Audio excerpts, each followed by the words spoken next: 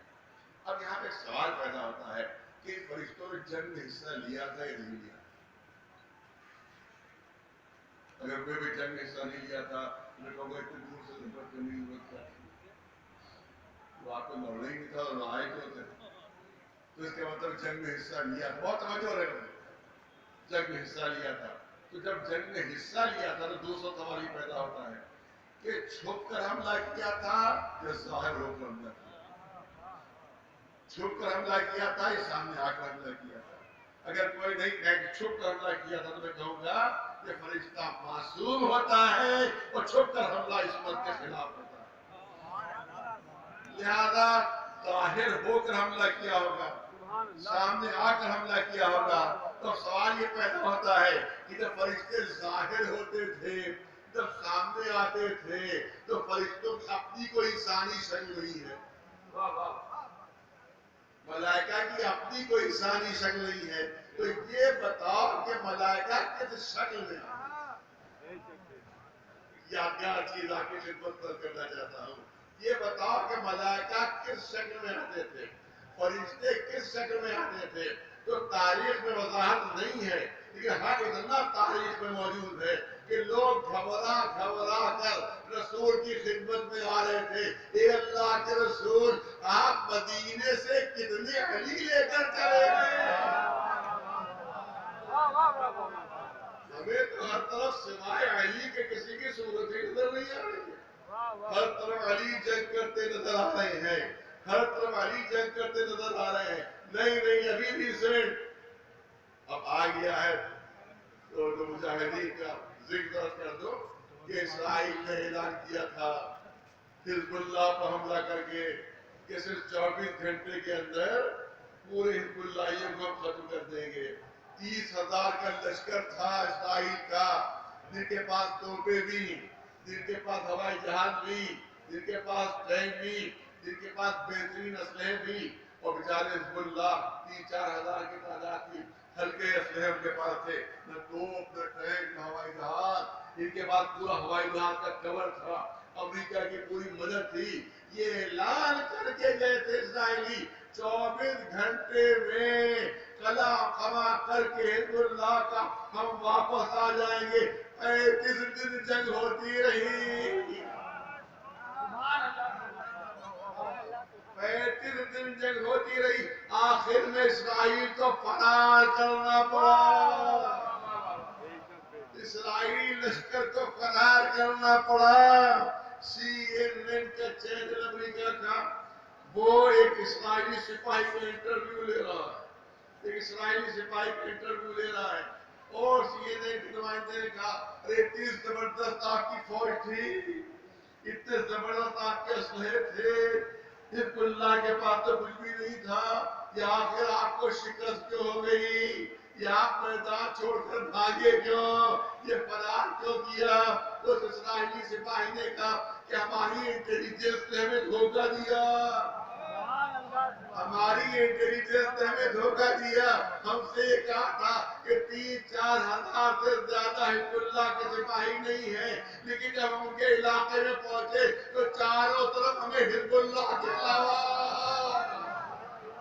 نعرہ حیدری، نعرہ تکبیر، نعرہ رسالت، نعرہ سلوات۔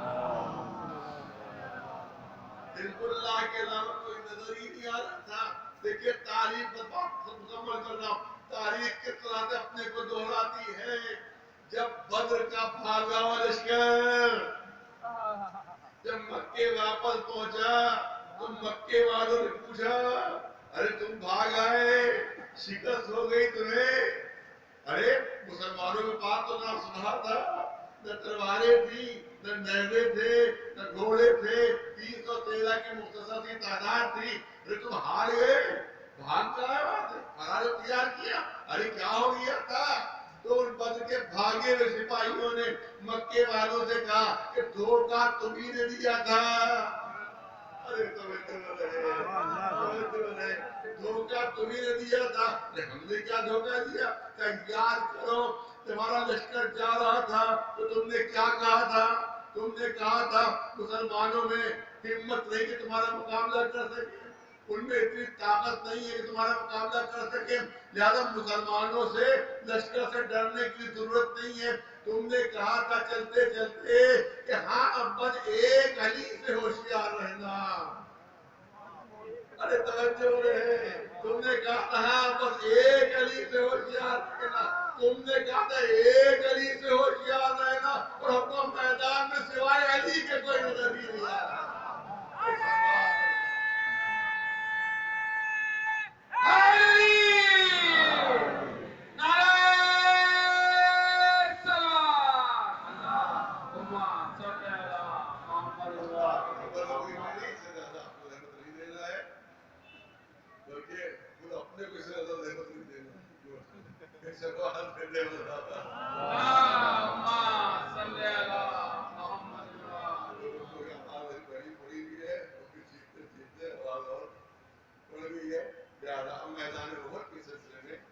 دشمن کا ایک جملہ ہے اس کو پیش کر کے اور میں اپنی بات نہیں کروں.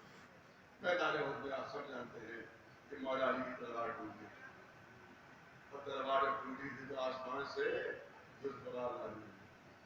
آسمان سے ذوالفقار نازل ہوئی تھی تو دشمن تانا دیتا ہے. تو بچوں جوانوں کے پیش کرنا ہے، بزرگوں کے لیے تعارف، بچوں جوانوں کے لیے تعارف. دشمن تانا دیتا ہے عجیب عجیب عقیدے ہیں شیعوں کے، عجیب عجیب عقیدے ہیں جو سمجھ میں آنے والے نہیں ہیں. ان کا عقیدہ یہ ہے کہ علی کے لیے میدان احد میں آسمان سے تلوار اتری تھی، آسمان سے تلوار اتری تھی کیونکہ آسمان پر کوئی تلواریں بنانے کا کارخانہ ہے. دشمن تانا دے رہا ہے، اعتراض کر رہا ہے یہ آسمان پر کوئی تلواریں بنانے کا کارخانہ ہے کہ جہاں سے اللہ نے تلوار بھیج دی. عجیب عجیب عقیدے ہیں شیعوں کے جو سمجھ میں نہیں آتے. چلیے ہم نے مانا کہ آسمان پر کوئی تلواریں بنانے کا کارخانہ نہیں ہے، مگر مجھے اتنا بتا دیے خود قرآن میں درج ہے کہ بنی اسرائیل کے لیے بھنے ہوئے پرندے آسمان سے آتے تھے. بنی اسرائیل کے لیے آسمان سے بھنے ہوئے پرندے آتے تھے. یہ بتاؤ کہ وہاں کوئی ہوٹل کھلا ہوا ہے کیا؟ آسمان پر کوئی ہوٹل کھلا ہوا ہے کہ جہاں سے بھنے ہوئے مرغے پرندے بن بن کے آتے تھے بنی اسرائیل کے لیے؟ اسی طرح سے جناب اسماعیل کے لیے آسمان سے دمبا آیا، میڈا آیا. ارے کیا وہاں کوئی دمبوں کی نرسری ہے کہ جہاں سے وہ دمبا آ گیا؟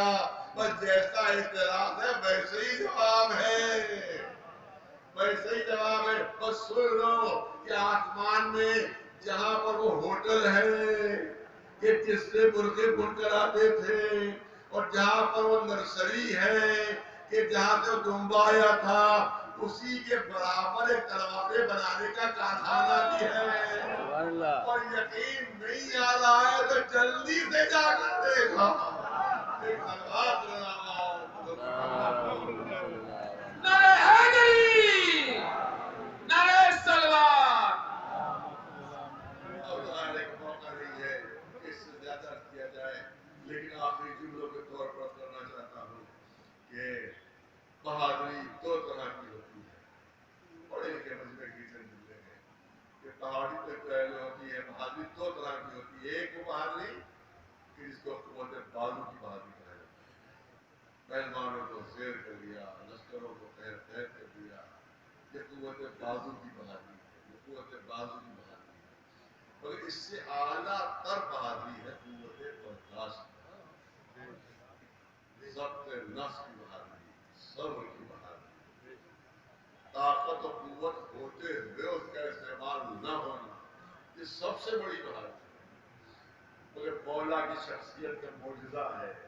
کے مجمع کے دو جملے کہ یہ مولا کی شخصیت کا معجزہ ہے کہ ایک ہی واقعے میں، ایک ہی محل میں، ایک ہی وقت میں دونوں بہادریوں کی معراج دنیا کے سامنے پیش کر دی تھی. وہ کہا وہ میدان خندق میں کہ عمرو جیسے دنیا کے سب سے بڑے پہلوان کو، عمرو جیسے دنیا کے سب سے بڑے پہلوان کو زیر کر کے بتایا کہ اگر قوت بازو کا نام بہادری ہے تو اس میں بھی علی سے بڑھ کر کوئی نہیں، اگر قوت بازو کا نام بہادری ہے تو اس میں بھی علی سے بڑھ کر کوئی نہیں۔ اور جب وہ گستاخی کرتا ہے تو سینے سے اتر کر ٹہل کر بتایا کہ اگر قوت برداشت کا نام بہادری ہے تو علی اس میں بھی معراج پر فائز ہے۔ سلوات اللہ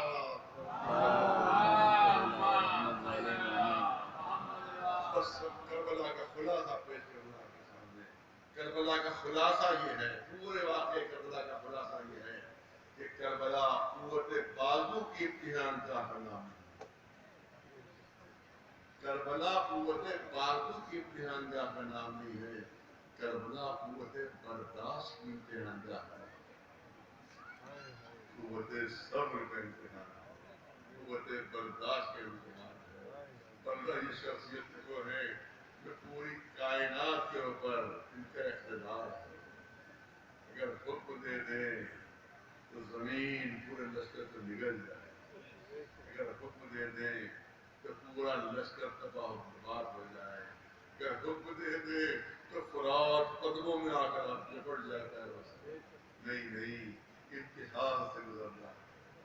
مشیت الہیہ یہ ہے، یہ بھوکے بھی رہیں گے، یہ پیاسے بھی رہیں گے، ہم بھی کھائیں، تلواریں بھی کھائیں، بیٹے بھی تل گئے، چاہے ولی اکبر کا 400 سینہ کیوں نہ ہو، چاہے وہ عباس کے بازو کیوں نہ ہو، اور چاہے وہ ننگے علی اکبر کا گلا کیوں نہ ہو۔ اللہ تعالیٰ کربلا کا میدان قربان گاہ ہے، اللہ کی بارگاہ میں جو کچھ تھا وہ امام حسین نے قربان کر دی، سب کچھ لٹا دیا۔ مگر آپ یاد رکھیں کہ تمام قربانیاں ایک طرف ہے اور کربلا کی خواتین کی قربانیاں ایک طرف ہے۔ حقیقت یہ ہے کہ کربلا کی خواتین نہ ہوتی تو حسین کا سارا کارنامہ کربلا میں محدود ہوتا اور دنیا کو آج تک معلوم نہ ہوتا کہ کربلا میں ہوا کیا تھا۔ مگر یہ بیویوں کی قربانی تھی، کبھی بازار کوفہ، کبھی بازار شام، کبھی دربار کوفہ دربار شام ہے جناب زینب کہ جس کی پرچھائی بھی کبھی کسی نامحرم نے نہیں دیکھی، وہ بازاروں میں خطبے دے رہی ہے، درباروں میں تقریریں کر رہی ہے، اور جب بھی تقریر ختم ہوتی ہے تو انقلاب رونما ہو جاتا ہے کہ ہاں ان میں تو بڑے ظلم ہو گئے، بڑے ستم ہو گئے۔ کہا جاتا ہے ارے بھائی یزید کا کیا قصور ہے، یزید تو اتنی دور بیٹھا ہوا تھا۔ تو میں کہوں گا کہ اگر یزید بے خطا تھا تو ان قائد حرم کو ایک سال قید خانے میں کیوں رکھا؟ وہ بھی ایسا قید خانہ جس پہ چھت نہیں تھی، جس پہ زمین کا فرش نہیں تھا۔ جو لوگ شام میں رہ چکے ہیں ان کو معلوم ہے کہ شام میں بہت شدید ٹھنڈک ہوتی ہے، بہت شدید سردی کا موسم ہوتا ہے۔ ذرا تصور کرو ایک سال چھوٹے چھوٹے بچوں کے ساتھ شہزادی زینب امام زین العابدین اتنی شدید سردی میں جن گھر میں چھت نہ ہو، کیا زمین پر کوئی فرش کا انتظام نہ ہو، ان چھوٹے چھوٹے بچوں کے ساتھ ایک سال کیسے بسر کیا ہوگا؟ ہاں جب ایک سال گزر جاتا ہے ہر طرف بغاوتیں ہونے لگتی ہیں، تب یزید کو ہوش آتا ہے، جب دنیا سوال کرنے لگتی ہے کہ اہل حرم بے خطا کیوں گئے، تب وہ آزاد کرنے پر مجبور ہوتا ہے۔ چیلوں کی مناسبت 2-3 منٹ کروں گا اور میں نے سب انشاءاللہ آخر میں امام زین العابدین کو بلاتا ہے، اے زین العابدین ہم نے تمہیں آزاد کیا، اب چاہے یا شام میں رہو چاہے مدینے جاؤ۔ امام فرماتے ہیں جو خدا کا حکم ہوگا اس پر عمل ہوگا۔ روایت کہتی ہے کہ یزید نے حکم دیا کہ سارا خزانہ میں لاؤ، زین العابدین کے سامنے ڈھیر کر دیا گیا، چاندی کا ڈھیر، سونے کا ڈھیر، جواہرات کا ڈھیر، موتیوں کا ڈھیر۔ امام نے پوچھا یزید یہ پورا خزانہ یہاں کیوں آ رہا ہے؟ کہ یہ زین العابدین اپنے باپ کا خون بہا لے لو، اپنے باپ کا خون بہا لے لو۔ امام تڑپ گئے، اے یزید اگر حسین کا خون بہا ہی دینا ہے تو میدان قیامت میں رسول کو دینا۔ پانچے نبی اماں یزید نے ہمیں آزاد کیا ہے اور ہمیں اختیار دیا، چاہے ہم شام رکے چاہے مدینے جائیں، آپ بتائیں گا آپ کا کیا حکم ہے؟ فرمایا ہم یہاں رہ کر کیا کریں گے، ہمیں تو مدینے جانا ہے۔ آپ اگر کہہ دیں گھر خالی کر دے اور ہمارے شہیدوں کے سر آمد کر دے، گھر خالی ہوتا ہے، جناب حسین وہ سارے اہل حرم جمع ہوتے ہیں۔ اداکار کو اتنا بتا دیجئے، آج 1400 سال بعد جب ایک معمولی ذاکر کربلا کے مسائل پڑھتا ہے تو سننے والے تڑپ جاتے ہیں۔ جب جناب زینب نے خود مصائب کربلا پڑھے ہو تو سننے والوں کا کیا حال ہوا ہوگا؟ جب ام لیلا نے شہادت اہل عمر بیان کی ہو، جب ام فرما نے پامالی جناب قاسم بیان کی ہوگی۔ تاریخ کہتی ہے کہ شام کی عورتیں دیواروں سے اپنے سر ٹکرا رہی تھی کہ ہائے کیسے کیسے اہل بیت پر ہو گئے۔ روایت کہتی ہے سر آنا شروع ہوئے، ایک سر آیا ام فرما طرف کر آگے بڑھی، دوسرا سر آیا ام لیلا آگے بڑھی، پھر سر آتا ہے جناب ام کلثوم آگے بڑھتی ہے۔ روایت کہتی ہے ایک سر جو آیا تو ساری بیویاں تعظیم کے لیے کھڑی ہو گئی، پھر ساختہ زبان پر آیا السلام علیکہ یا ابا عبداللہ۔ سر حسین زینب نے اپنی آغوش میں لے لیا۔ روایت کہتی ہے دو چھوٹے چھوٹے سر تھے کہ جن پر کوئی رونے والا نہیں تھا، جن پر کوئی ماتم کرنے والا نہیں تھا۔ شام کی عورتیں نے کہا کہ لگتا ہے ان بچوں کی ماں زندہ نہیں ہے، چلو چل کر ہم ماتم کرتے ہیں، ان بچوں کا ماتم ہم کرتے ہیں۔ شام کی عورتیں آئیں، ان بچوں کے سروں کے کنارے ہلکا کر کے بیٹھی، ماتم کرنا شروع کیا۔ جیسے ہی منظر جناب زینب نے دیکھا تڑپ کر کھڑی ہوئی، ارے یہ نہ کہو کہ ماں زندہ ہے، ارے یہ میرے لال اور محمد ہے، میرے خلیفہ اطلاع کرو کہ میں اپنے بھائی کا ماتم کروں یا اپنے بچوں کا ماتم کروں۔ عزاداروں واپسی مدینے کی بیان کی جاتی ہے، یعنی 1 منٹ کی زحمت دینا چاہتا ہوں۔ ہاں عزاداروں جب یہ رکا ہوا قافلہ واپس مدینے پہنچا، کربلا کے جتنے بھی اسیر تھے امام حسین کے گھر میں جمع ہوئے، مدینے کی عورتیں تعزیت پیش کرنے آئیں، پوری رات گزر گئی یہاں تک کہ صبح نمودار ہوئی۔ جب سورج کی روشنی تیز ہوئی تو مدینے کی عورتیں آگے بڑھی اور ایک ایک بیوی کا بازو سنبھال کر دھوپ سے لے جا کر چھاؤں میں بٹھا دیا۔ یہ بیوی دھوپ بہت تیز ہو رہی ہے، ذرا سائے میں بیٹھ جائیے، ذرا سائے میں بیٹھ جائیے۔ تمام بیویوں کو بٹھا دیا، مگر تاریخ کہتی ہے کہ ایک بیوی ہے جو دھوپ میں بیٹھی ہوئی، مدینے کی عورتیں ان کی خدمت میں پہنچی، دیکھ باپ دھوپ بہت تیز ہو رہی ہے، ذرا سائے میں بیٹھ جائیے۔ باپ نے کہا اے مدینے کی عورتیں مجھ سے نہ کہو کہ میں سائے میں بیٹھوں، کیونکہ میں اپنے والد اور اپنے آقا سے ایک عہد کر چکی ہوں۔ مدینے کی عورتوں نے پوچھا شہزادی آپ نے کیا عہد کیا تھا؟ فرمایا دیکھو جب مجھے اس طرف سے لے جایا گیا جہاں میرے آقا کا بے کفن لاشا پڑا، جہاں میرے والد کا بے کفن لاشا پڑا تھا، تو میں نے تاج کو خطاب کر کے کہا تھا اے میرے مظلوم آقا، اے میرے مظلوم والد، یہ بے والا باپ کیا کرے، اس کے سر پر چادر نہیں، اگر چادر ہوتی تو آپ کی لاش دھوپ میں پڑی نہ رہتی، اور یہ بے والا باپ کیا کرے، ارے ہاتھ بھی بندھے ہوئے ہیں، اگر ہاتھ ہی کھلے ہوتے تو خاک کربلا اٹھا اٹھا کر آپ کی لاش ڈھانپ دیتی، مگر عہد کرتی ہوں جب تک زندہ رہوں گی کبھی سال میں نہیں بیٹھوگی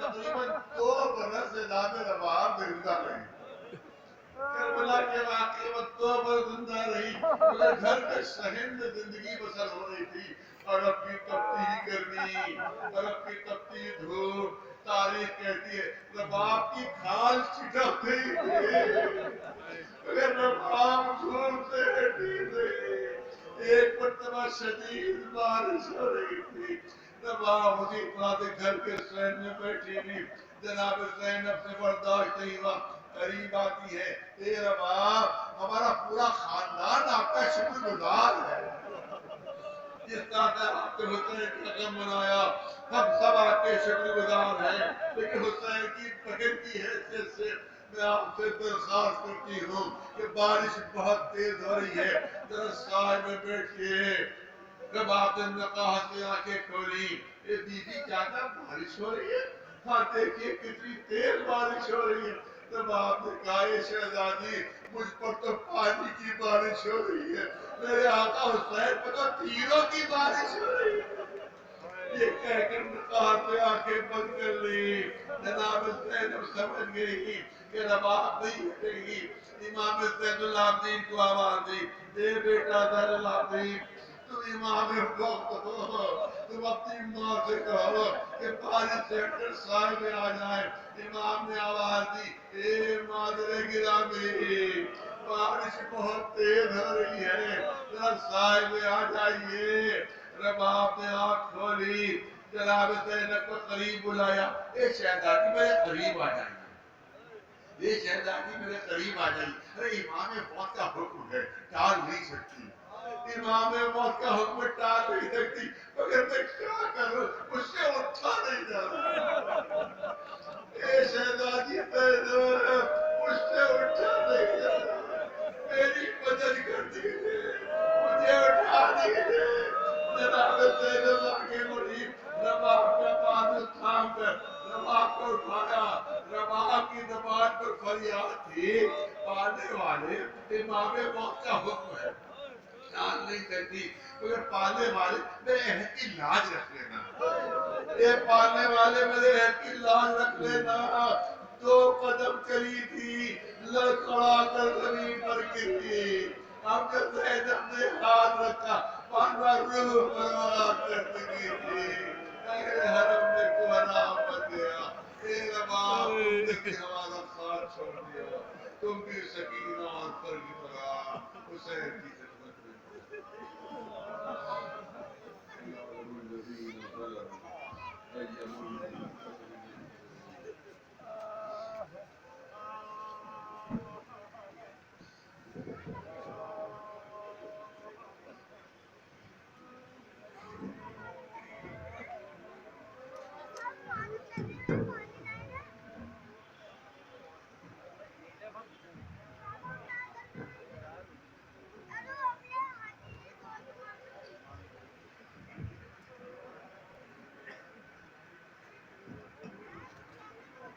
خدمت میں انجمن حیدری ریل اسٹیٹ ساکنی دہلی برانچ نوح خانی وسیلہ جنی کے لیے فرش جا پہ تشریف لائے اور میں تمام مومنین سے گزارش کر رہا ہوں انجمن اہل ساکنی کے تمام پنڈال میں تشریف لے آئیں انجمن حیدری کے تمام نوجوان پنڈال میں تشریف لے آئیں اور پورے اہل ساکنی کے نوجوان انجمن پنڈال میں تشریف لے آئے اب میں جو ماتم دستہ سیکرٹری انجمن حیدری محمود رجا وہ مائک پر تشریف لے آئے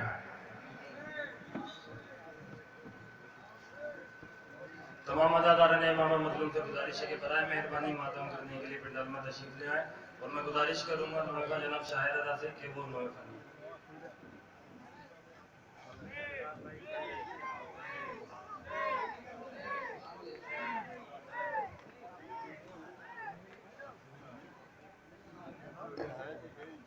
انجمن حیدری کے تمام ماتم داران سے گزارش ہے کہ وہ حلقہ بنا لیں ہم زادار حسین ہم زادار حسین ہم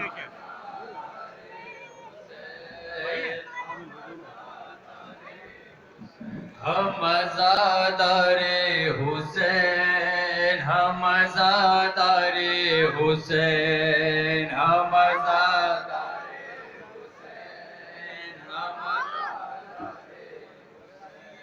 ہم وہ ہیں کاٹ لے سر اپنا جو تلواروں سے ہم وہ ہیں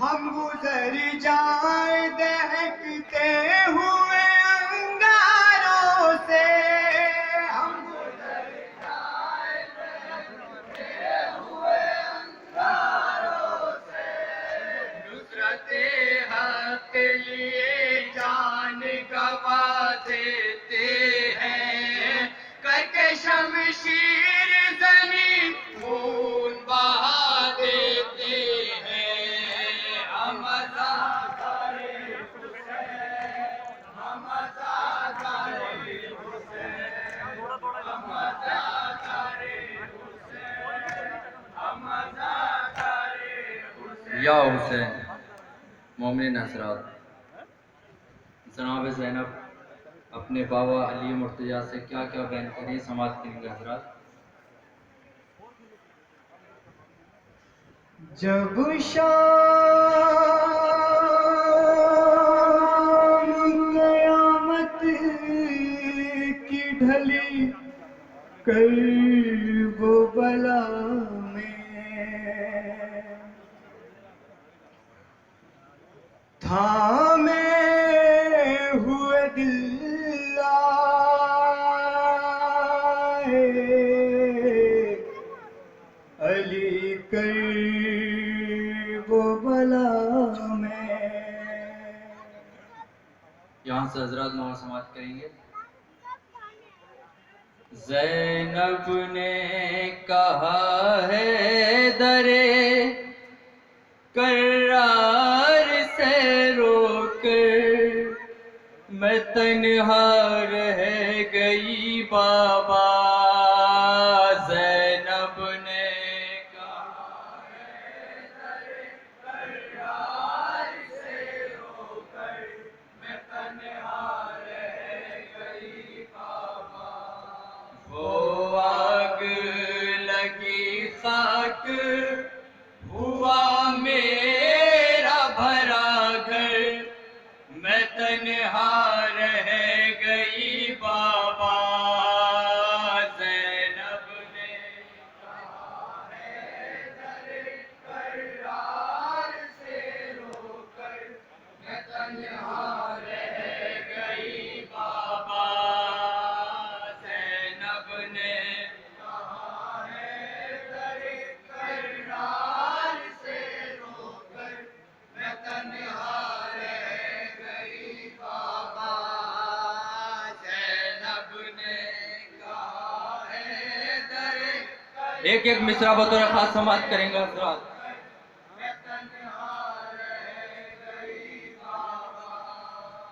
قاسم نہیں رہا علی اکبر نہیں رہا عباس میرا غازی غزن پر نہیں رہا جو سب کا لاڈلا تھا وہ اصغر نہیں رہا مارے گئے حسین بھرا گھر نہیں رہا میں تنہا رہ گئی بابا میں تنہا رہ گئی بابا زینب نے کرار سے رو کر میں تنہا رہ گئی بابا زینب نے کہا ہے درے کرار سے رو کر میں تنہا رہ گئی بابا بابا مصیبتوں پہ مصیبت گزر گئی سر سے تمہاری بیٹی کی چادر اتر گئی شعلے برس رہے